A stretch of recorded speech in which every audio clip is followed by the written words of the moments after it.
교재 40페이지 보겠습니다. 에서는 가나안 여인 중 헷 족속 아다, 히위 족속 오홀리바마, 이스마엘의 딸 바스맛을 아내로 맞이하여 자식들을 낳습니다. 어느덧 에서와 야곱 모두가 재산과 소유들이 많아져 함께 거주할 수 없게 되자 에서는 세일산에서 거주하게 됩니다. 이후 에돔 족속의 조상인 에서의 족보가 등장합니다. 그리고 세일의 자손들에 대해 열거하고 설명합니다. 이어서 이스라엘을 다스리는 왕이 있기 전에 에돔 땅을 다스리는 왕들에 대해 소개하고 이들의 조상은 에서임을 말합니다. 오늘 우리가 36장을 읽었습니다. 창세기는 크게 두 부분으로 나눌 수 있죠. 전 우주와 모든 것을 창조하신, 그리고 아담과 하와 이야기, 선악과 이야기, 이렇게 역사의 가장 처음에 해당되는 이야기가 1장부터 11장까지 나옵니다. 그리고 50장 중에서 12장부터 50장까지는 이스라엘의 가장 위대한 4명의 족장에 대한 이야기가 나옵니다. 12장의 맨 처음에 나오는 족장이 누굽니까? 아브라함이죠. 아브라함, 이삭, 야곱, 요셉. 이 4명의 위대한 족장 이야기로 이제 창세기가 끝납니다. 그래서 아브라함, 이삭, 야곱, 그 다음에 요셉, 이렇게 넘어가는데 야곱 이야기가 끝나는 것이 오늘 36장입니다. 그래서 내일 37장 보시면 요셉 이야기가 나옵니다. 그래서 이제 야곱과 에서에 관한 이야기를 끝내면서 야곱의 쌍둥이 형인 에서에 관한, 에서의 혈통과 족보에 대한 이야기가 오늘 36장에 등장한다, 이렇게 우리가 이해할 수 있습니다. 1절에 보시면 에서 곧 에돔의 족보는 이러하니라. 에서는 이해가 되는데 에돔이라는 단어가 나오죠. 에서의 후손이 에돔 족속이 되었다. 그 이유가 뭐냐? 그 이유를 오늘 1절부터 쭉 설명을 합니다. 자, 8절 한번 보시죠. 자, 8절 말씀, 에서가 거한 곳이 나옵니다. 8절 읽습니다. 시작. 이에 에서 곧 에돔이 세일산에 거주하니라. 아멘. 이제 에서와 야곱이 극적으로 만나서 잘 사는데 에서의 식솔들과 가축들이 많고 야곱의 식솔들과 가축들이 많으니까 함께 살기에는 너무 비좁았습니다. 그러니까 에서가 내가 이제 저쪽 세일산 쪽으로 가겠다. 그래서 8절에 에서가 모든 식솔들과 가축들을 데리고 세일산으로 갔습니다. 그러면 목축을 할 수 있는 세일산으로 갔다는 말은 사람이 살기에 적당하다는 뜻이겠죠. 그러면 그 세일산에 원래 살던 사람들이 있을 거 아닙니까? 가축들을 데리고 가서 산다는 말은 물과 목초지가 있다는 말이고, 그 광야 사막지대에서 물과 목초지가 있으면 원래 살던 사람들이 있겠죠. 그 원래 살던 사람들이 누구냐? 20절 보십시오. 그 땅의 주민 호리 족속 세일의 자손은 로단과 소발과 시브온과 아나와 쭉 이름이 나옵니다. 그러니까 그 땅 세일산에 원래 살던 사람은 호리 족속 세일의 자손이다. 그러면 이제 에서가 옮겨 산 곳은 세일산이다. 그런데 세일산에는 호리 족속들이 이미 살고 있었다. 그러면 이제 어떻게 되겠습니까? 에서가 죽고 에서의 후손들하고 호리 족속 원래 살던 사람들이 같은 세일산에 살다 보니까 서로 혈통이 섞이겠죠. 에서의 족속의 후손들과 호리 족속의 후손들은 하나님을 믿지 않는 사람들입니다. 이 사람들은. 그러니까 이 사람들이 서로 결혼을 하고 혼인을 해가지고 이제 자녀들을 낳아서 살아가게 되는 게 에서의 후손입니다. 그럼 에서의 후손 더하기 호리 족속, 이 사이에 태어난 족속이 에돔 족속이 되는 거죠. 그래서 에돔 족속의 조상은 에서다. 그래서 1절에 에서 곧 에돔의 족보는 이러하니라 하고 에돔이라는 단어가 나오게 됩니다. 맨 마지막 43절 보십시오. 자, 43절 함께 읽습니다. 시작. 막디엘 족장, 이람 족장이라. 이들은 그 구역과 거처를 따른 에돔 족장들이며 에돔 족속의 조상은 에서더라. 아멘. 에돔 족속의 조상이 누구라고요? 에서입니다. 자, 왜 이렇게 족보를 썼을까요? 이 족보에 깊은 의미가 있습니다. 에서의 아버지가 누굽니까? 이삭이죠. 이삭의 아버지가 누굽니까? 아브라함입니다. 에서는 아주 위대한 믿음의 가문의 할아버지 아브라함, 아버지 이삭.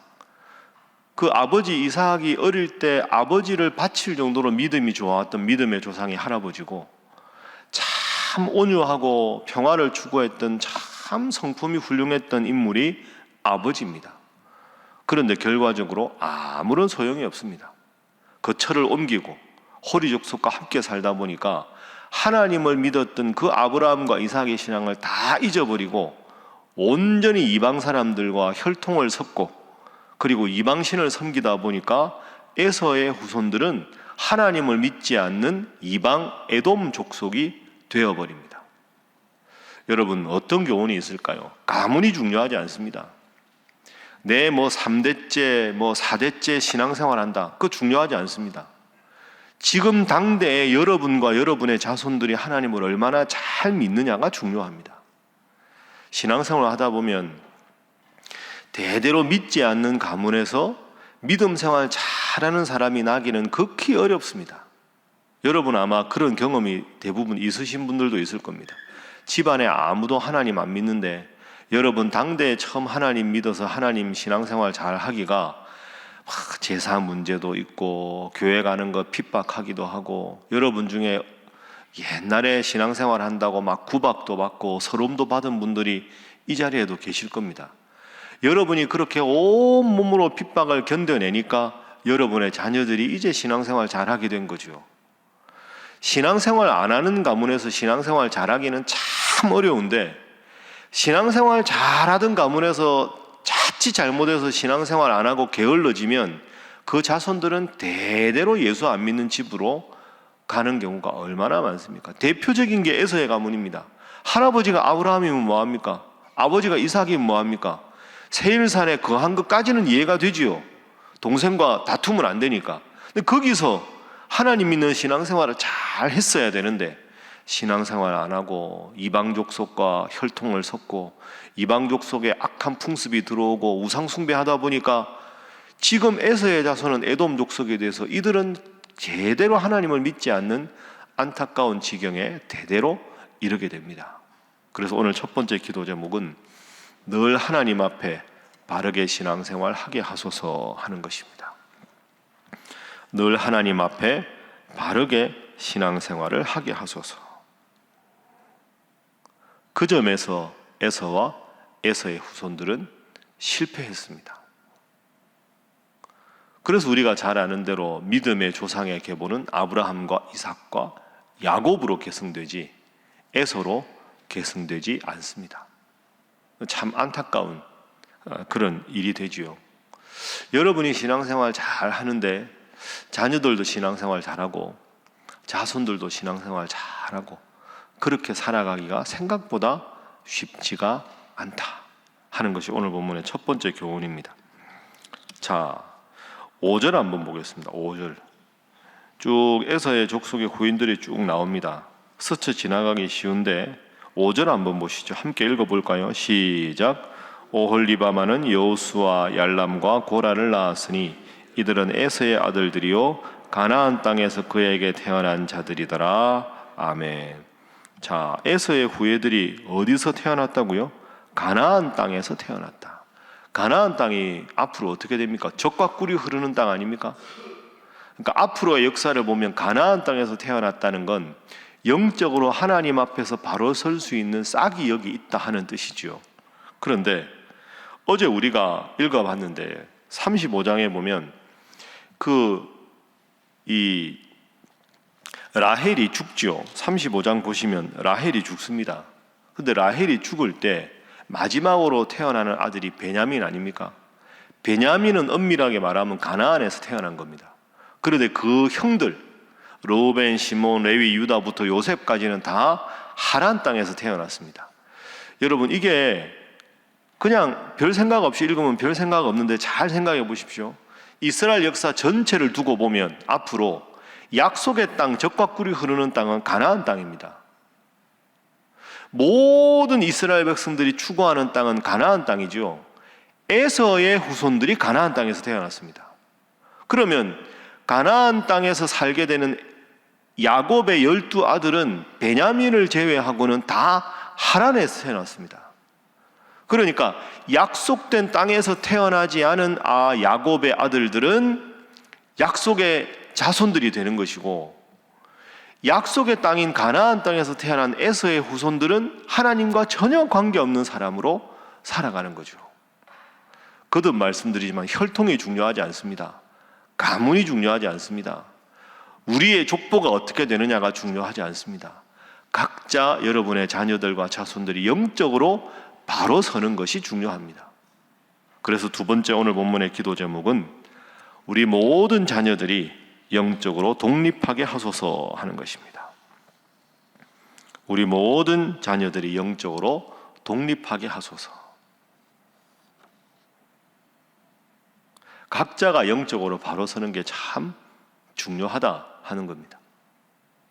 제가 이제 이번 주에도 주일날 말씀을 드릴 텐데 이게 참 중요하죠. 여러분, 아버지, 어머니, 할머니, 할아버지가 열심히 기도해서 자녀들을 신앙으로 바로 세우는 거 무척 중요합니다. 그러나 어떻게 보면 그게 반입니다. 한 사람이 하나님 앞에 바로 서는 것은 부모와 조부모의 열심히 있는 노력이 반이고, 어느 순간 그 아이가 크면서 그 아이가 아빠의 하나님, 엄마의 하나님이 아니라 나의 하나님으로 고백하고 나의 예수님으로 고백하도록 그 자녀가 영적으로 바로 서는 게 반입니다. 이 두 가지가 온전히 합해져야 됩니다. 부모님부터 대대로 조상들이 하나님 안 믿었는데 내 당대에 하나님 믿는 거 참 쉽지 않습니다. 그런 의미에서 여러분들 훌륭한 분들이죠. 열심히 자녀들을 위해서 기도해야 합니다. 동시에 자녀들도 이제는 내가 믿는 하나님, 내가 믿는 예수님으로 바로 서는 게 필요합니다. 에서의 자손들이 한결같이 가나안 땅에서 태어났지만 이들은 결국 에돔 족속이 되고, 가나안 땅에서 태어나지 않은 야곱의 족속들은, 이스라엘의 12아들들은 장차 이스라엘 역사를 이끌어가는 위대한 믿음의 가문이 된다. 이것을 여러분 꼭 기억하십시오. 그래서 우리 신일교회도 여러분 신앙생활 잘 하시지 않습니까? 여러분의 자녀들이 앞으로 우리 교회에서 집사님도 되고 권사님도 되고 장로님도 돼서 제일 좋은 칭찬은 그것 아닙니까? 이야, 저분 부모님 참 신앙생활 잘하는데 자녀들은 청출어람이다. 어떻게 부모님보다 더 신앙생활 잘하냐? 이 말을 듣는 게 여러분 인생에 제일 잘한 일 아니겠습니까? 아우, 저 집은 저렇게 부모님은 신앙생활 잘하는데 자녀들은 교회도 안 나온다더라. 억지로 1년에 크리스마스 때 부활주일만 교회 나온다더라. 그 얼마나 하나님 앞에 안타까운 모습입니까? 그래서 여러분 늘 말씀드리지만 자녀들 위해서 손얹고 축복기도 하시고 자손들 위해서 축복기도 하시고, 그래서 여러분의 당대보다 여러분의 자녀와 자손들이 하나님 더 잘 믿고 하나님의 복받는 믿음의 가문 되시기를 주님 이름으로 축복합니다. 자, 이제 마지막으로 31절부터 보겠습니다. 에돔 땅을 다스리던 왕들이 나옵니다. 31절 제가 읽어봅니다. 이스라엘 자손을 다스리는 왕이 있기 전에 에돔 땅을 다스리는 왕들은 이러하니라. 보올의 아들 벨라가 에돔의 왕이 되었다. 33절 벨라가 죽고 보스라 사람 세라의 아들 요바비 왕이 되었다. 34절 후삼이 왕이 되었다. 35절 하다시 왕이 되었다. 쭉 이름들이 39절까지 나옵니다. 여러분, 이 이름 중에 여러분이 아는 이름이 있습니까? 한 명도 없습니다. 왕이면 뭐합니까? 기억도 안 나는데. 에돔 땅을 다스리는 왕들 이름이 쭉 나오는데 이 사람은 안다. 그죠? 사울이 37절에 나오긴 하는데 동명이인이지 우리가 아는 초대 왕은 아니지 않습니까? 여러분, 왕이면 뭐합니까? 기억도 안 나는데 후세의 훌륭한 신앙의 인물로 기억도 못하는 것 아닙니까? 에돔의 왕들이었다면 그 당시에는 상당한 권력가였을 텐데 우리는 이들을 전혀 알지 못합니다. 그러나 정말 미천하고 부족하고 변변치 않은 가문이었지만 마리아가 하나님 앞에 바로 섰을 때 예수님의 어머니가 되는 그런 위대한 여인이 되지 않습니까? 제가 이번 주에 한나와 사무엘에 관한 말씀을 여러분들과 나누려고 하는데, 한나 보십시오. 엘가나의 부인인데 한나의 가문은 전혀 성경에 안 나옵니다. 그런데 그렇게 하나님 앞에 눈물로 기도해서 사무엘을 갖고, 사무엘을 낳기 전에 하나님 아들을 주시면 하나님께 바치겠습니다. 그 약속을 잘 지키지요. 그 약속을 잘 지켰을 때 하나님은 사무엘을 위대한 인물로 만들어 주셨습니다. 그리고 그 위대한 약속을 잘 지키는 한나를 보고 태문이 닫힌 한나에게 삼남이녀를 더 주십니다. 우리는 지금 한나라는 이름을 들으면 사무엘을 잊게 한 어머니로 기억합니다. 마리아가 변변치 않은 가문이었지만, 한나도 변변치 않은 가문이었지만 위대한 믿음의 사람이 되고, 에돔의 왕들의 이름은 우리가 보아도 한 명도 기억을 못합니다. 역사의 관점은 무엇일까요? 신앙인이 가장 중요하게 여겨야 하는 것은 하나님을 얼마나 잘 믿었는가, 하나님께서 그의 인생에 얼마나 함께 하셨는가, 그래서 그와 그의 자손들에게 얼마나 하나님께서 복을 주셨는가, 그것에 관심 아닙니까? 우리는 세상에서는 권력자가 아니지만 하나님의 나라를 유업으로 받은 하나님의 자녀들인 줄로 믿습니다. 그것으로 기억되는 게 중요하지, 이 세상에서 뭐 돈 좀 더 벌고 뭐 좀 대단하고 그 하나도 기억이 안 납니다. 역사가 지나가면 그 아무런 의미가 없는 게 에돔 왕들의 이름으로 우리가 알 수가 있습니다. 그래서 마지막 세 번째 기도 제목입니다. 영원한 천국을 추구하는 자가 되게 하소서 하는 겁니다. 영원한 천국, 이 지상에서 왕도 아니고 권력자도 아니고 명예도 가지지 않지만 영원한 하나님의 자녀로 하나님의 땅 저 천국을 기업으로 누리는 자로 살아가는 것, 그것이 세상 그 어떤 영광과 비할 수 없는 가장 위대한 것이다. 세상에 권력을 가졌어도 이름조차 기억하지 못하는 이런 분들이 아니라 하나님 잘 믿어서 내가 지금 이렇게 신앙생활을 하게 한 것은 내 사랑하는 할머니 때문에, 내 사랑하는 할아버지 때문에, 그분들의 신앙의 유업을 잘 이어서 천국 소망을 가지고 살아가고, 저 천국에서 하나님 앞에서 우리 살아가는 엄마, 아빠, 할머니, 할아버지 제외할 수 있는 천국의 유업을 가진 믿음의 가문이다. 이것으로 여러분 영원히 자랑 삼을 수 있도록 이 새벽에도 자녀들 위해서, 자손을 위해서 열심히 기도하셔서 정말로 여러분보다 여러분의 자녀와 자손이 하나님 더 잘 믿어서 하나님 주시는 큰 은혜와 복을 누리는 복된 가문 되시기를 주님 이름으로 축복합니다. 기도하겠습니다. 하나님,